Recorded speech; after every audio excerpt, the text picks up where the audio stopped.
우리는 지난주 수요일에 공동체의 기본 원칙 5가지를 우리가 한번 쭉 살펴보았습니다. 그 기본 원칙이 마음을 같이 하는 것, 그리고 서로 동정하고 형제를 사랑하며 불쌍히 여기며 또 겸손하는 그러한 모습이었죠. 자, 그렇다면 오늘 말씀은 그것에 바로 이어서 세속적인, 그러니까 세상 속에서의 인간관계에서 취해야 될 태도에 대해서 베드로 사도가 권면하는 내용이다라고 할 수 있습니다.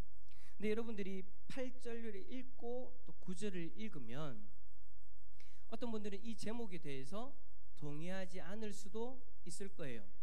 왜냐하면 8절과 9절이 기록된 내용을 가만히 보면 그 내용이 신앙을 가진 공동체에서 비신앙을 가진 사람들과의 관계의 내용으로 전환되는 그러한 표현이 없기 때문입니다. 그러니까 8절에서 교회 공동체를 향한 말씀이다라고 이야기를 하고 9절에 와서 전혀 다른 국면으로 넘어가면서 비신앙의 사람들, 세상의 사람들과의 관계에서 너희들은 이렇게 하라라고 이야기하는 것이 아니기 때문에, 그러한 표현이 없기 때문에 왜 9절 말씀은 신앙의 공동체에 관한 내용에서 바뀌어지는 건가에 대한 의문점을 가질 수 있다라는 것이죠. 그러한 분명한 표현이 없음에도 불구하고 대부분의 성경학자들은 8절과 9절이 같은 공동체를 향한 것이 아니고 서로 다른 사람들을 향한 것이다 라고 그렇게 해석을 해요. 자, 그렇다면 그 이유가 뭘까요?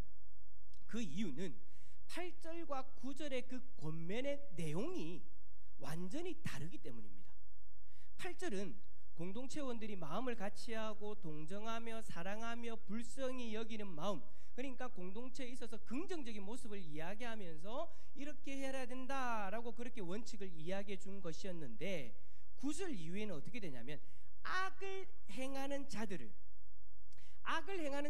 어떻게 대할지에 대한 내용에 대해서 이야기하기 때문에 우리가 그렇게 학자들이 본다라는 거예요. 물론 여러분 교회 안에도 악한 사람들이 있을 수 있습니다. 그럼에도 불구하고 교회 공동체를 위한 권면으로 보지 않는 이유는 뭐냐? 바로 이 베드로 전서를 받는 그 독자들이 처한 상황 때문이었어요. 자, 여러분 보세요. 베드로 전서를 받는 독자들은 어떤 상황이었습니까? 우리 베드로 전서 제일 처음에 이야기할 때 베드로 전서를 받는 독자들은 편한 상황이었어요? 어려운 상황이었어요? 어려운 상황이었어요. 신앙을 지키기가 참 어려운 상황, 신앙 때문에 핍박을 받고 고난을 당하는 사람들이 바로 베드로 전서를 읽는 사람들이었다라는 거예요. 믿음을 가지고 살아가는데 핍박을 하는데 그 핍박을 하는 사람들이 어떤 사람이냐? 악을 행하는 사람들이다라고 그렇게 베드로는 표현하고 있는 것이죠.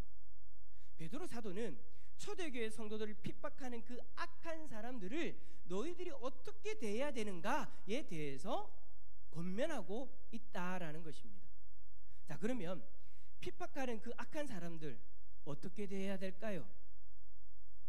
우리가 믿음 생활하는데 여러분들도 가정이나 아니면 직장이나 여러분들이 있는 그곳에서 믿음 생활할 때 믿음 때문에 받는 그 핍박들이 있었잖아요. 그죠? 지금도 있을 것이고 그 핍박들 앞에서 여러분들이 어떻게 하셨습니까? 베드로 사도는 그 앞에서 어떻게 하라고 우리에게 권면할까요? 자, 우리 9절 말씀 한번 읽어봅시다. 화면을 보면서 9절 상반절 한번 읽어봅니다. 시작. 악을 악으로, 아멘. 악을 악으로, 욕을 욕으로 갚지 말래요. 그러니까 좀 다른 말로 얘기하면 악한 사람들하고 똑같이 행하지 말아라는 거예요. 때린다고 때리고, 욕한다고 욕하고, 돈 뺀다고 돈 뺏고, 속인다고 속이고, 사기치면 사기친다, 똑같이 그렇게 하지 말라는 거죠. 여러분, 예수님은 산상수훈에서 이렇게 말씀하셨어요. 나는 너희에게 이르노니 악한 자를 대적하지 말라. 누구든지 내 오른편 뺨을 치거든 왼편도 돌려대고 라고 그렇게 마태복음 5장 39절에서 그렇게 말씀하셨잖아요. 예수님은 원수들의 그 악한 행동과 욕을 그대로 당하면서 그것을 그대로 갚으면 안 된다라고 말씀하고 계시는 거예요. 그럼 사도 바울도 똑같은 얘기를 해요. 로마서 12장 17절 상반절에 이런 말씀이 있습니다. 아무에게도 악으로 악을 갚지 말라. 악으로 악을 갚지 말라. 똑같이 하지 근데 여러분, 악한 일을 당하고 욕보는 일을 당하면 여러분 그거 참는 거 쉬워요, 어려워요? 너무너무 어려워요. 너무나도 힘든 거예요. 솔직히 여러분, 우리 자연적인 어떤 그런 인간의 어떤 태생적인 모습은 어때요? 마음에 그러한 일들이 있을 때 참기보다 오히려 그러한 일들이 있으면 그들과 같이 똑같이 돌려주고 싶은 마음이 마음속에서 부글부글 끓어오릅니다. 욕을 먹으면 욕을 하고 싶고요, 때리면 때리고 싶어요. 아니, 그것보다도 더하게 갚아주고 싶은 것이 우리들의 마음이잖아요. 어찌 보면 여러분, 이 마음은요, 우리 모두에게 당연한 것일 수도 있어요. 그래서 9절에 보면은 구절에 기록한 갚다라고 그렇게 기록한 게 있잖아요. 9절을 한번 보세요. 갚다라는 단어가 있어요, 없어요? 9절 여러분 성경을 한번 보세요. 갚다라는 단어가 있어요, 없어요? 있죠, 그죠? 그 갚다라는 의미로 번역된 이 헬라어가요, 여러분 어떤 의미가 있는 거냐면 당연히 갚아야 되는 것을 갚는 것을 의미하는 거예요. 그러니까 베드로도 무엇을 얘기하냐면 악과 욕을 갚는 것이 당연하다라고 인정하는 거예요. 근데 그 당연하다라고 인정하는 것을 그럼에도 불구하고 그렇게 하지 말라라고 이야기하는 거예요. 우리가 당연히 그것을 갚고 싶은데 그것을 말하는 거예요. 눌러라는 거예요. 하지 말라라는 거예요. 근데 여러분, 우리가 솔직히 신앙생활 하면서 이러한 말씀을 대할 때 정말 많이 힘듭니다. 막 옛날 같았으면 머리 붙잡고 싸웠을 건데, 여러분 왜 우리 그런 얘기 할 때 많잖아요. 지나가다가 누가 뭐 그 차 타고 운전하면서 가는데 누가 뭐 좀 이상하게 해갖고 막 들어오면 옛날 같았으면 막 하면서 옛날 같았으면 어떻게 했을 것이다, 옛날 같았으면 일 났다, 막 그런 일들을 참 많이 하잖아요, 그죠? 아니, 더독하게 악한 행동으로 욕을 퍼부어가면서 맞대응을 했을 건데 그렇게 하지 말라고 하시니 우리 마음에 어떤 마음이 들어요? 제일 처음에는 막 내가 지는 것 같고 자존심 상하고 원통한 마음이 확 불어오르죠. 그래서 우리가 신앙생활 할 때 가장 많이 하는 말이 뭐냐? 예수님 때문에 저 사람 살았다 라고 그렇게 이야기합니다. 예수님 때문에 네 오늘 산 줄 알아라 라고 우리 그렇게 이야기하기, 참 저만 얘기했습니까? 마스크를 쓰고 있으면 도저히 표정을 모르겠어. 그런 이야기를 참 많이, 저는 정말 많이 들었어요. 장로님들한테도 많이 듣고 권사님들한테도 많이 듣고 집사님들한테도 엄청 많이 들었어요. 예수님이 저 사람 살렸다. 근데 여러분, 베드로 사도는요, 우리가 그렇게 악과 욕을 갚지 않을 때 그 구체적인 모습을 우리에게 또 설명을 해줍니다. 자, 우리 10절 말씀 한번 읽어볼까요? 10절입니다. 어떻게 갚지 말라고 하는지 10절 말씀 우리 화면 보면서 읽어봅시다. 시작. 혀를 금하여 악한 말을 그치며 그 입술로 거짓을 말하지 말고. 악과 욕을 갚지 않기 위해서 먼저 뭘 다스리라고 얘기하느냐, 뭘 금하라고 얘기하느냐? 혀를 금하래요. 우리가 아까 이런 일이 있을 때 우리가 혀로, 우리 입으로 막 했던 그런 말들 있잖아요, 그죠? 화를 내기도 하고 분을 내기도 하고 뭐 사람 앞에서 아니더라도 혼자서라도 우리가 입으로 하는 그 모든 말들에 대해서 이야기를 하면서 그 혀를 뭐하라고 얘기하냐면 금해라라고 이야기합니다. 여러분, 우리가 억울한 일을 당하고 그 억울함을 드러내고 상대방을 공격하기 위해서 가장 많이 사용하는 게 뭐냐? 혀예요, 혀. 그죠?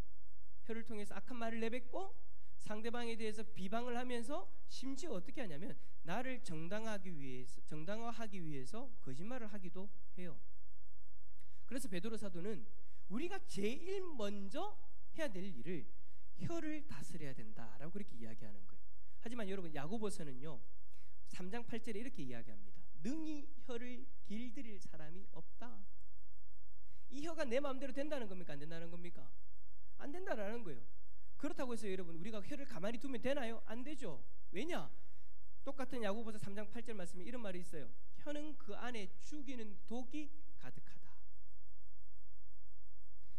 내 힘으로는 도무지 컨트롤되지 않는, 제어가 되지 않는 이 혀 안에, 혀를 통해서 나가는 그 말 안에 사람을 죽이는 독이 가득하다라는 거예요. 그래서 잠언 12장 18절에 뭐라고 얘기하냐면 그것을 다스리지 않게 되면 사람의 감정과 영혼을 죽일 수 있다라고 그렇게까지 말씀하고 있는 거죠. 자, 그러면 여러분, 우리가 혀를 다스릴 수 없는데 어떻게 다스릴 수 있습니까? 말이 웃긴다, 그죠? 나의 힘으로는 도무지 다스릴 수 없는 이 혀, 제어할 수 없는 이 혀, 어떻게 우리가 악한 사람들 앞에서 그 혀를 다스릴 수 있을까요? 따라서 합시다. 성령 하나님이 도우셔야 됩니다. 성령 하나님이 도우셔야만 그게 가능한 거예요. 여러분, 이렇게 혀의 그 부정적인 기능은요, 우리가 악한 일을 당하거나 욕된 일을 경험하게 될 때 본격적으로 그게 나타나기 시작하는 거예요. 성령 하나님께서 우리의 혀를 제어해 주지 않으시면, 우리가 하나님 앞에, 성령 하나님 앞에 도움을 구하지 않으면 그런 일들을 하게 되는 것이, 자연스럽게 하게 되는 것이 우리의 혀라는 거예요. 아무리 성숙한 사람도 마찬가지예요. 그래서 베드로 사도는 그것을 정확하게 지적하면서 그렇게 하면 안 된다라고 강하게 권면하고 있는 거예요. 혀를 금하고 악한 말을 그치며 그 입술로 거짓을 말하지 말고, 마세요가 아니에요. 말고, 말아보지가 아니에요. 말고예요. 철저하게 우리 보고 그것을 제어해야 된다라고 이야기하는 거예요. 그러면 여러분, 우리는 단지 참기만 하면 되는 걸까요? 혀를 다스려야 된다고 해서 성령 하나님 도와주세요, 무조건 그냥 참기만 하면 그 모든 일들이 다 해결되어집니까? 여러분, 무조건 참기만 하면은요, 우리의 몸에 병이 생깁니다. 그죠? 무슨 병이 생길까요? 화병요. 저 따라 해보세요. 손가락 하나 해보세요. 명치 위에 한번 눌러보세요. 명치 위에 눌러보세요. 아파요, 안 아파요? 아프면 거기 지금 화가 쌓여 있대요. 이건 성경적이지 않습니다. 성경적인 건 아니고 한의사들이 나와서 하는 얘기예요. 여기 만졌을 때 아프면 화를 많이 참은 사람들이 여기에 그게 뭐 하여튼 막혀 있대요. 막혀 있어가지고 여기를 만지면 아프대요. 그래서 여기를 자주 풀어줘야 된다라고 한의사들이 얘기한 거예요. 성경의 얘기는 아니에요. 여러분, 제가 개인적으로 여러 사람들을 경험했을 때 우리 크리스찬들이요, 화병이 생긴 사람들이 너무 많은 거예요. 의외로 희한해요. 하나님 앞에 기도하고 하나님 앞에 그렇게 밝은 모습으로 성도들을 만나고 하는데요, 이상하게 마음속에 화병이 가득해요. 왜냐? 성경에서 참으라고 하니까 그냥 무조건 참는 거예요. 그냥 무조건 문자 그대로 참기만 하니까 어떻게 하냐면 내 안에 그 화가 쌓이고 이 화를 해결하지 않으니까 나중에 어떤 일이 나냐면, 분명히 인자했던 장로님, 권사님, 집사님들이었는데 어느 순간 뭔가 하나 딱 터진, 보통 때는 전혀 그렇게 반응하지 않은 분인데 아무렇지도 않은 일에 갑자기 터지기 시작해요. 그게 왜냐면 무조건 참기만 했으니까. 입 꼭 닫고 그냥 참기만 했으니까. 근데 여러분, 그거는요, 성경을 여러분 오해하는 거예요. 성경은 우리에게 무조건 악과 욕을 무조건 참기만 하라, 가만히 있어, 있다다, 가만히 있으라고 이야기하지 않아요. 예수님도 악한 자를 대적하지 말라고 하시면서 그냥 있으라고 하지 않으셨어요. 자신의 그 마음속에 있는 화를 해결할 수 있는, 어떻게 해결해야 되는지에 대해서 그 방법을 제시해 주세요. 마태복음 5장 44절의 말씀에 너희 원수를 사랑하며 너희를 핍박하는 자를 위하여 기도하라. 뭐 하라고요? 기도하라. 나에게 악을 베푸고 악한 일을 행하고 욕보이게 하는 그 사람을 위해서 뭐 하라고요? 기도하라. 여러분, 참아라가 아니에요. 무조건 입 닫아라가 아니에요. 하나님 앞에서 그것을 풀어라는 거예요. 기도의 자리에서 우리 속에 있는 그 화를 하나님 앞에 내려놓아라라는 거예요. 그냥 참지 말고 뭔가를 해야 되는데, 원수를 갚는 것이 아니라, 억울함을 토로하는 것이 아니라, 그 억울함과 화를 가지고 하나님 앞에서 적극적으로 나아가서 기도하면서 해결하라라는 것이죠. 근데 베드로는요, 우리가 그렇게 기도할 때에 구체적으로 무슨 내용을 기도해야 될지에 대해서까지 이야기를 해줘요. 너무 고맙죠? 우리 9절 말씀 다시 한번 읽어봅시다. 화면 보면서 읽습니다. 시작. 악을 악으로,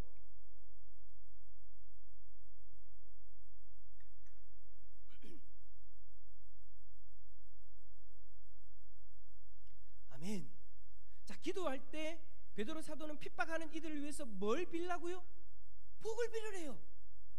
하나님, 내가 복을 받게, 아니요, 나의 원수, 나를 핍박하는 자, 저들에게 복을 허락하여 주십시오. 야, 참 여러분, 그 사람 때문에 힘들어 죽겠는데 얼굴만 떠올려도 이름만 생각해도 막 발들발들 떨리는데 하나님 뭐라고 얘기하느냐? 그들을 위해서 복을 빌으래요. 그런데 여러분, 우리를 더욱 황당하게 하는 것은 뭐냐? 이러한 내용이 베드로전서 3장 9절에만 나오는 게 아니더라는 거예요. 로마서 12장 4절 한번 읽어봅시다. 시작. 너희를 핍박하는 자를 축복하라. 축복하고 저주하지 말라. 여기만 나와도 다행이에요. 또 있어요. 고린도전서 4장 12절 시작.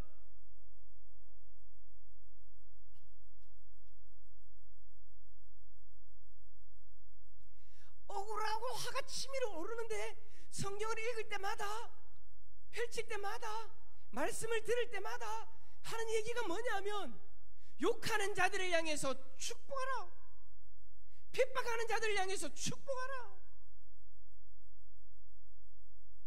근데 더 기가 차는 걸 뭔지 압니까? 오늘 9절 말씀해 보니까 우리가 이것을 위해 부름을 받았대요. 참 기가 찹니다. 우리에게 악한 행동을 하면서 욕을 보이는 그 행동을 하는 이들을 위해서 복을 빌기 위해 우리가 부르심을 받았대요. 아니 도대체 이 복이 뭡니까?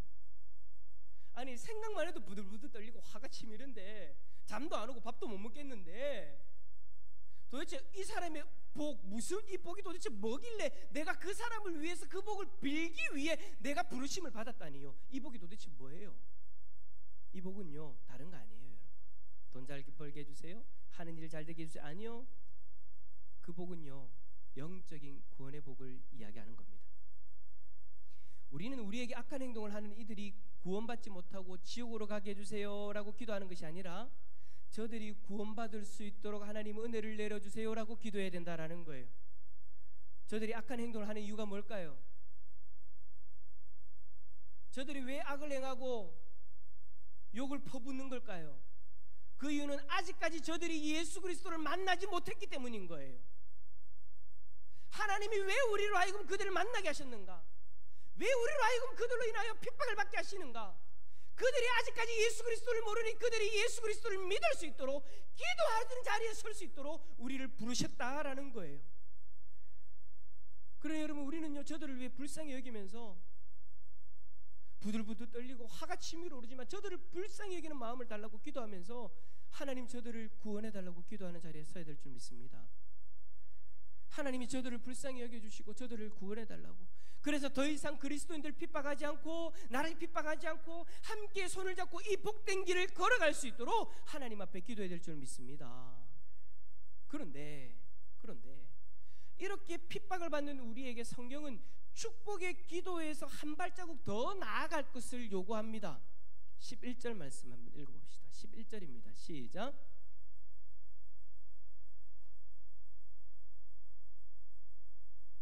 악에서 떠나 뭘 행하라고요? 선을 행하래요. 여기에 대해서 여러분 바울 사도도 똑같이 얘기합니다. 로마서 12장 17절에 아무에게도 악으로 악을 갚지 말고 모든 사람 앞에서 선한 일을 도모하라. 또 여기서만 그쳤으면 좋겠는데 또 나와요. 데살로니가전서 5장 15절에 삼가 누가 누구에게든지 악으로 악을 갚지 말게 하고 오직 피차 대하든지 모든 사람을 대하든지 항상 선을 쫓으라. 성경은 우리를 핍박하는 이들을 위해 축복의 기도를 하는 것뿐만 아니라 선한 행동을 해야 된다라고 그렇게 성경 여러 곳에서 이야기하고 있는 거예요. 말씀하고 계시는 거예요. 이 선한 행동은 축복의 그 기도의 내용과 일맥상통한다라고 얘기할 수 있어요. 여러분 무슨 말인가요?